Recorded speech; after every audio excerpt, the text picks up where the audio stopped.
Well, hello to today we have Dealing or the Berkeley to Boston 40 Brick Lost Bag of Blues by Michael Douglas, which Michael Douglas is the brother of Michael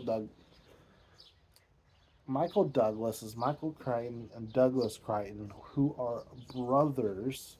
And this book was first serialized in Playboy magazine, December 1970 through February 71, and first published by Knopf January 1971. So I keep threatening my girlfriend I was going to buy a bunch of really old Playboys to get all of Michael Crichton stuff. And Richard Brodigan and Kerouac, did he? Kerouac and I think Kerouac may have, and I think what was his friend? The dude that wrote Naked Lunch. Didn't he write some Playboy stuff too? Doesn't matter. We're not here to talk about that. Uh, William Burroughs, William S. Burroughs, dealing. Um, so this book, I'll just tell you briefly what it's about, and then we'll talk about it. So dealing, this college student from Boston goes to Berkeley to do a drug run, meets a girl out there, flies, ends up getting arrested, um, flies back to deliver the dope. Um, has this thing for this girl, trying to figure out how to get back. He can't really go back out there. He's broke, um, and he's got school to deal with. Well, finally, the guy's supplier that he makes the runs for has to kind of go away for a little bit. Um, the heat is on, so he gets this girl to do a quadruple. He did like 10 keys. They're gonna have her do 40 keys. Well, she doesn't know that she doesn't understand the how the game is played, and we'll just say spoiler alert: she gets arrested, and then they spend the rest of the time trying to get her off, basically. And we'll stop there so that way I'm not like spoiling the ending or anything. So this was a book that existed. Um, so I liked the idea behind it. Like the story was fine. However, this felt like Michael Crichton trying his best to do like a Jack Kerouac impersonation. Um,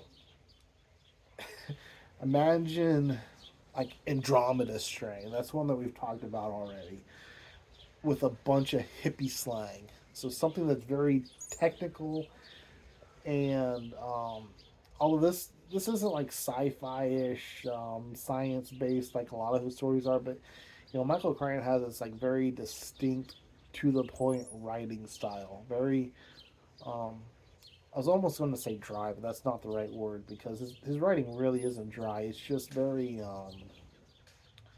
very to the point, right? And just imagine that with like an L7, a square, trying to use young hippie slang, and it just is very awkward.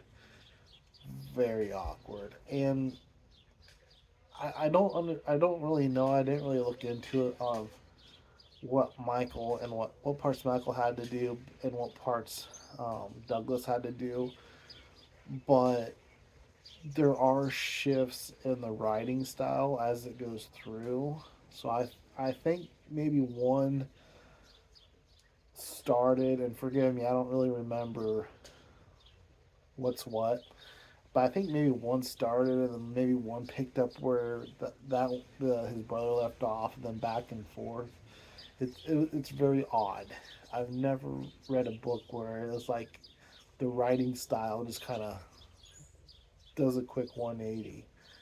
Um, and I don't think this is in print. If it is in print, there'll be an affiliate link down below where you can buy this book using bookshop.org, or You get an awesome book. I get a little commission, no extra cost to you.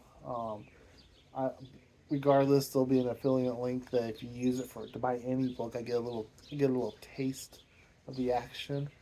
Um, but I think there's a reason why this one is not in print, or I don't think it's been in print at even. I think it's been out of print for a while, and I actually paid up for this book on eBay. It was the only place I could find a copy. Um, and I mean, I'm not sad I read it. I don't think I don't think it's worth $20. You know, if you find this for like $2 or $3 in your local bookstore or thrift store or yard sale or something, I'd say if you're a Michael Crichton fan, it's worth picking up and reading. If nothing else, you can kind of laugh at him trying to use or at them trying to use hippie slang. And I should mention too that Michael Crichton was a hippie.